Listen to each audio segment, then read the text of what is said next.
At dinner, my brother's wife raised her glass. To family, the real kind. Everyone laughed and looked at me. When the waiter arrived with the $3,650 bill, I slid it back and said, "Try the card under her name, she made the reservation." Her smile vanished. Then the manager came back with the receipt. I always knew my brother would marry someone insufferable. But I underestimated just how bold, smug, and performatively perfect she could be. Samantha came into our family like a brand new centerpiece no one asked for, and everyone suddenly decided was the best thing in the house. She's the type who posts filtered selfies after SoulCycle, tags every vacation photo with #GrinNoPlayLater, and talks about her skincare routine like it's a religious experience. And my parents? They ate it up. Especially my mom. The same mom who once gave me the silent treatment for forgetting to water her plants while I was recovering from strep. Now Samantha, she could burn down the garden and my mom would find a way to blame the sun. She makes more money than anyone in the family, well, almost anyone. I pull in a little more, but I don't broadcast it. Samantha makes sure everyone knows she's successful. She once casually mentioned her salary over brunch like she was reciting the weather. My brother, meanwhile, hasn't had a job in 8 months. He says he's waiting for the right role, which apparently means spending most mornings in sweatpants on the couch watching sports commentary videos on YouTube. So when I offered to organize a dinner for our parents' 35th anniversary, I said I'd take care of everything. I meant the planning in the bill. A nice gift from me to them. The kind of thing you do when you're grateful and tired of being underestimated. I chose a rooftop restaurant with a view of the skyline, a set menu that included some outrageously priced truffle something or other, and personalized wine pairings. I wanted it to be perfect. It actually was perfect, right up until Samantha clinked her glass. She stood slowly, all dramatic, held her flute of champagne like she was about to deliver a TED Talk. To family, the real kind. Everyone laughed. My mom touched her heart. My dad gave one of those proud little nods. Even my brother smirked. But the worst part was what happened next. They all turned to look at me. Like I was the punchline. Like we all silently agreed who the fake family member was. I didn't react. Just smiled and sipped my wine. But I'd had enough. When the waiter brought the bill in a little black folder, he handed it to me with a respectful tilt. I opened it. $3,650. I paused for half a second, then pushed it slowly across the table toward Samantha. Try the card under her name. She made the reservation. She blinked. Laughed like I was joking. I didn't blink. She reached for her purse, trying to keep that confident glow going. But it cracked. Just a little. She pulled out her Amex and handed it to the waiter. My brother glanced at me, confused. My mom looked down at her napkin. No one said anything. 5 minutes later, the manager returned. He smiled and thanked her for the payment, handed her the receipt and walked off. Samantha signed it quietly. No one made a toast after that. We left the restaurant in awkward silence. My dad gave me a pat on the shoulder like I'd just survived something. My mom told Samantha the dessert was divine. Samantha didn't say much. Her husband, my brother, kept looking at her like he wasn't sure if he should be mad or just impressed that she didn't scream in the middle of the dining room. But I wasn't done. Not by a long shot. Because what none of them knew was that I had started documenting things. The late-night whispers, the not-so-accidental insults, the way Samantha had started borrowing things from my mom's room without asking. That night she thought losing a few $1,000s was the real blow. She had no idea what was coming next. After the dinner, the air at home changed. It wasn't dramatic. No shouting, no slamming doors. It was worse than that. Just tension in every corner. Quiet, awkward, impossible to ignore tension. The kind that makes you rethink walking into the kitchen if someone's already in there. We all live under one roof. That wasn't supposed to be permanent, but here we are. My brother and Samantha moved in while they were renovating their condo. That was over a year ago. Renovations ended 4 months ago. Their excuse now? Something vague about the housing market and waiting for the right time. Translation.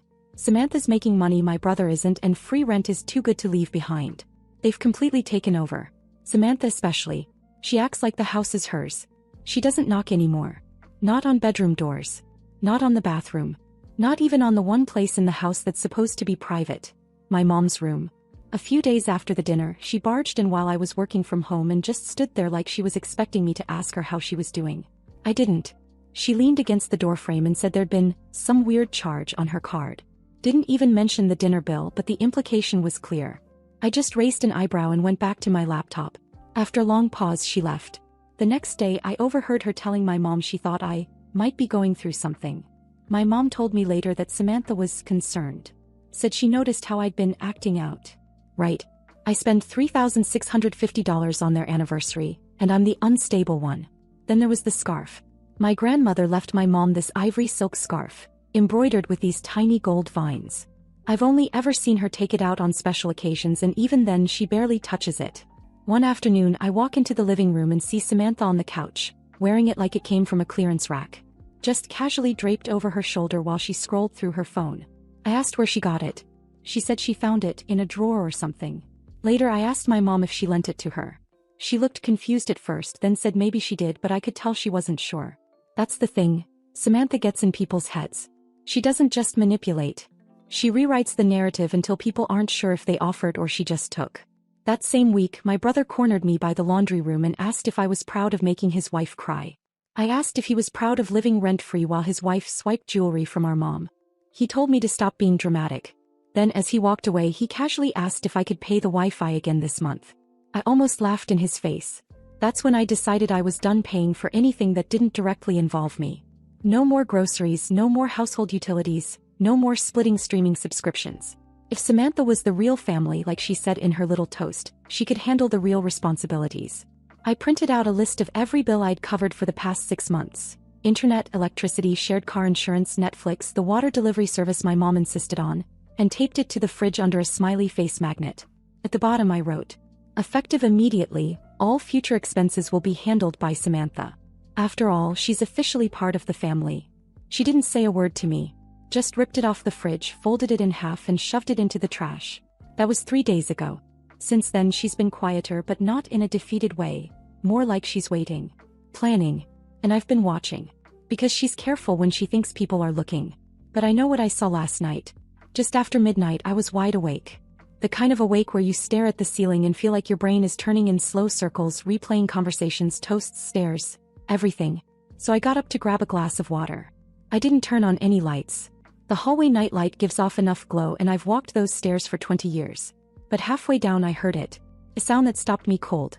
Not footsteps exactly. More like movement. Slow, careful movement. My parents' bedroom door was cracked open just slightly and someone was inside. I stood on the second-floor landing, hidden by the corner wall. I didn't say a word. Didn't move. Just listened. Then I saw her.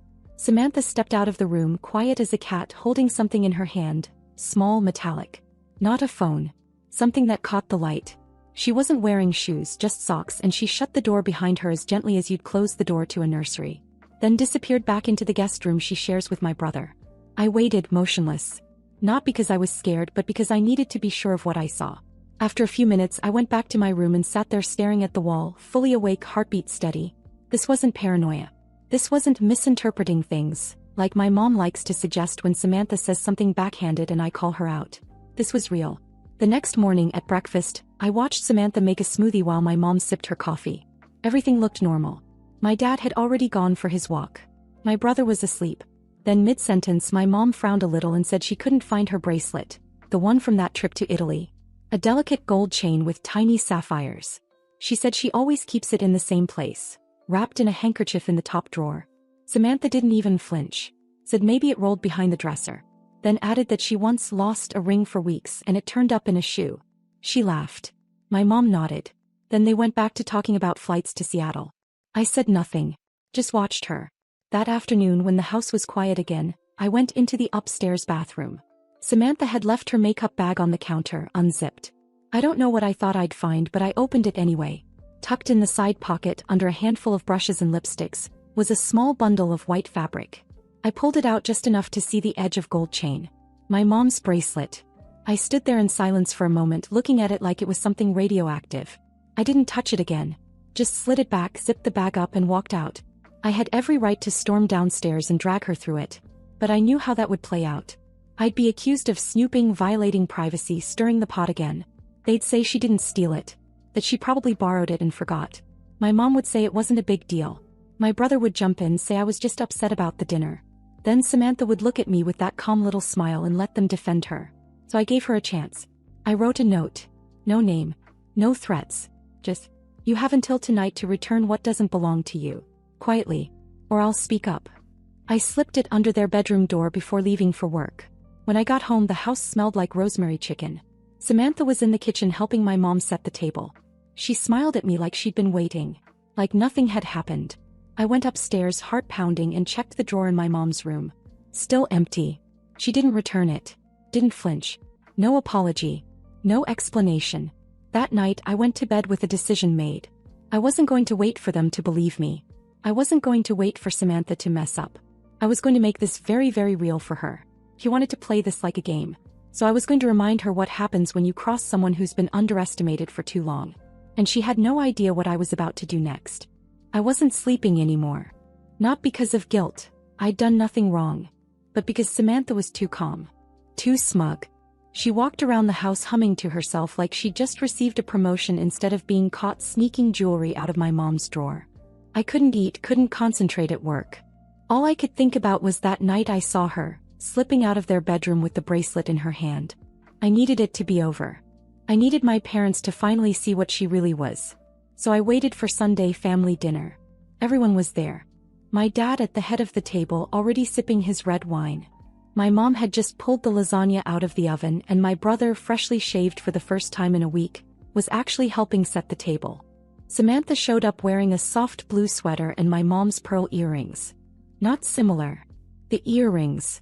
That's when I knew. She wasn't just careless, she was daring me. So I came downstairs with the black velvet box. I placed it on the table, opened it, and said nothing.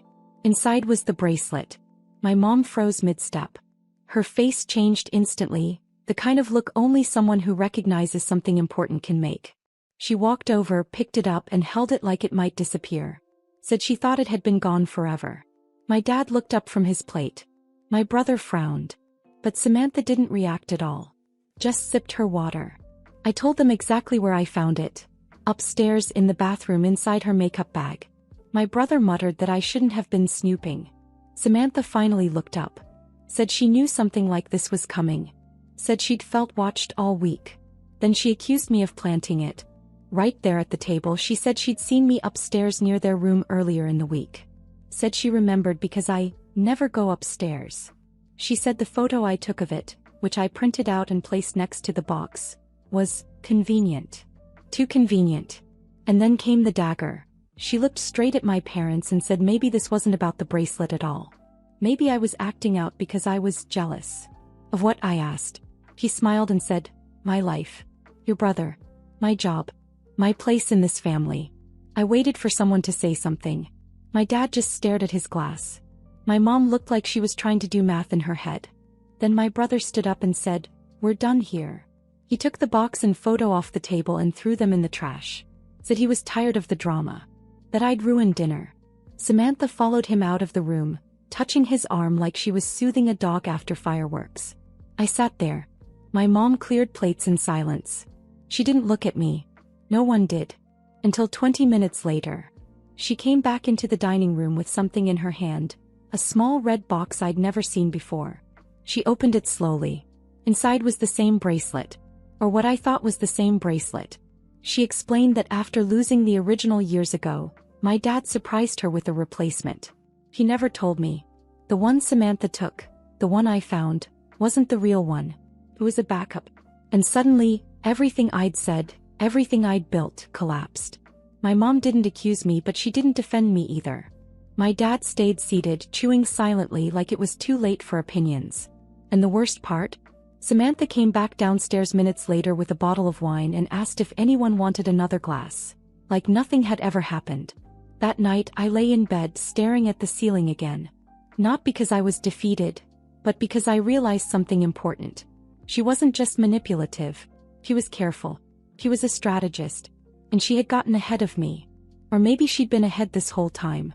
But what Samantha didn't know, and what no one else had figured out, was that I had already copied the contents of her work laptop weeks ago when she left it unlocked on the dining table.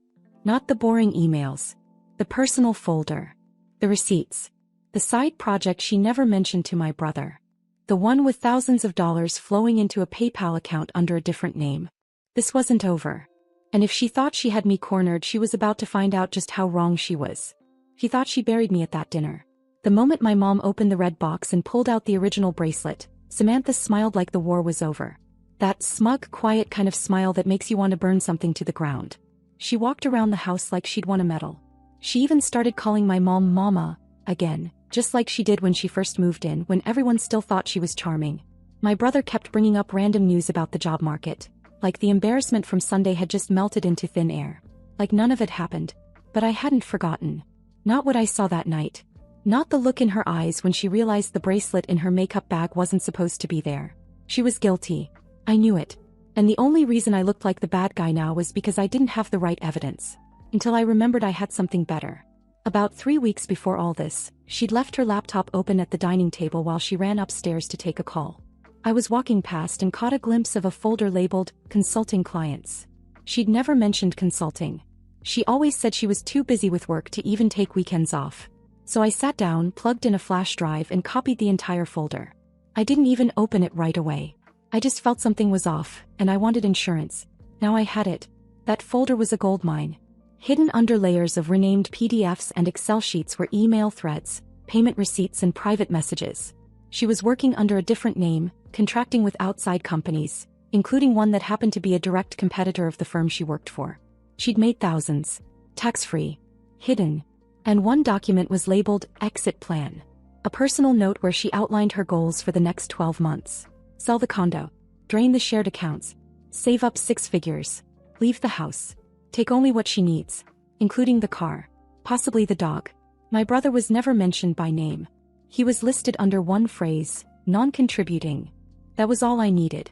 I waited until the house was mostly empty. My brother went to meet a friend, my parents were at some community theater fundraiser, and Samantha was in the kitchen reheating soup. I came in, placed a few papers on the table and didn't say anything. She picked them up, glanced through them and kept that same calm look for exactly 12 seconds. Then she folded them slowly and asked where I got them. I told her it didn't matter. That the point was I had everything. Every document. Every transaction. Every lie. She said none of it proved anything. I said I also had the client contact lists. One email from her using her real name. I had it all backed up in 3 different locations. Plus an email ready to send to both her company's HR department and my parents. She was quiet. That's when I told her exactly what I wanted. I wanted her to leave. Quietly. Within a week. I told her I wouldn't breathe a word about any of it. Not to her boss, not to my brother, not to our parents. If she walked away without trying to spin it. She said nothing. Just walked out of the room. Next morning she was gone. My mom said Samantha had to go see her cousin in Phoenix for a week. My brother didn't even ask for details. Everyone just went along with it. Like her vanishing overnight was normal. Like she didn't just evaporate from the house with barely a note. For 5 days it was quiet. Calm. The air felt breathable again. Then I came home from work on Friday and found her sitting in the living room, legs crossed, sipping tea. No bags. No explanation. She looked up, smiled like she hadn't just ghosted the house and said, "We should talk." I didn't sit down. She pulled out a flash drive from her purse and placed it on the coffee table. Then she said, "Next time you steal someone's files, make sure your own folder isn't sitting right next to it." My stomach dropped. She said she'd made a copy of my drive. Somehow. Somewhere. She said she'd read everything. My notes, private documents, even parts of my journal I kept in an encrypted folder. I don't know when she did it. I don't even know how. But she had it. And then she leaned in and said something that made my skin crawl. "You were never the threat, Paige. Just the practice run." Then she walked upstairs, humming to herself. And I stood there, realizing this had never been about who could prove what. It was about who could keep control the longest. She'd won the battle. But now. I was done playing by the rules. I didn't pack in a rage. I packed like someone finally cutting the last thread. Quiet. Careful. Without music or crying or dramatic calls. The only sound was the zipper on my suitcase and the faint whir of the ceiling fan. There was nothing left to fight for in that house. Not with Samantha sleeping under the same roof. Not with my parents choosing silence. Not with my brother calling me selfish while spending his 3rd month pretending to job hunt in pajama pants. And certainly not when the woman who smirked while wearing my mother's pearls now also held pieces of my life on a flash drive like a threat she hadn't even had to use yet. I'd already signed the lease on a tiny 1-bedroom apartment across town. No natural light, no dishwasher, and the only view was the back of a dry cleaner's. But the silence was mine. No one humming in the hallway. No fake apologies over dinner. No stolen heirlooms or whispered lies behind closed doors. 3 days after I moved in, I sent a single email. Not to Samantha. To the whole house. I kept it short and professional, like I was closing an account. No emotion, no pettiness, just bullet points. Effective immediately, I will no longer be responsible for utilities or household expenses. The following bills have been transferred or cancelled. Wi-Fi, shared car insurance, electric, Hulu, Amazon Prime. Please update payment methods accordingly. At the bottom, I attached the final receipts just in case anyone wanted to claim I was being unfair. And then, right above my signature, I added one line. If Samantha's the real family now, let her carry the weight. The response came exactly 12 minutes later. Not from my mom. Not from my brother. From Samantha. One sentence. Wow. So this is who you really are. No greeting. No sign off. I didn't reply. I just blocked the number and moved on. But the thing about removing yourself from a toxic house is, you don't really leave it right away. 4 days I kept expecting to hear my mom's knock on my door. Or my brother asking to borrow my charger. Or Samantha's voice in the hallway on speakerphone, always performing for someone. Dad, I heard nothing. Until 2 weeks later. My dad called. He never calls. I let it go to voicemail, then sat on the floor with my back to the wall, staring at the phone like it might explode. The message was short. He asked if I could come by and bring the folder of tax documents he needed. Didn't mention anything else. Not even a, how are you? I didn't want to go. But I did. When I walked in, the house felt different. Tense. Like something had cracked and no one was admitting it. The lights were dimmer, the hallway cluttered. A stack of unpaid bills sat half hidden under the fruit bowl in the kitchen. I handed my dad the folder. He didn't say much. Just thanked me and turned back toward the TV like I wasn't standing there. Then I heard shouting. From upstairs. My mom. Then Samantha. I couldn't make out every word, but the ones I did were sharp. You said you'd cover it. You never said it was my responsibility. Paige was right. That one stopped me cold. I stood at the base of the stairs. I didn't go up. I didn't say anything. I just listened. Samantha's voice cracked mid-sentence. She was yelling about respect. About how no one appreciated what she sacrificed. My mom kept trying to calm her, but it only made it worse. Then I heard something slam, maybe a door, maybe a drawer, and silence followed. I stepped back slowly and left the house without saying another word. The next morning my mom called. Twice. I didn't answer. She left a voicemail. Her voice was soft. Tired. She asked if I could come by again, not to bring anything, just to talk. Said she missed me. Then she said something I didn't expect to hear. I think we made a mistake. I replayed that line a few times. That same day, I saw a post on the community Facebook group. Samantha listing the condo she and my brother had never moved back into. It was finally up for sale. She was leaving. But not on her own terms. She had nowhere else to go. And that house. It wasn't hers anymore. Not because they chose me. But because I chose to leave, and took everything she couldn't fake with me. Peace. Privacy. Self-respect. The things she could never control. And this time I wasn't looking back.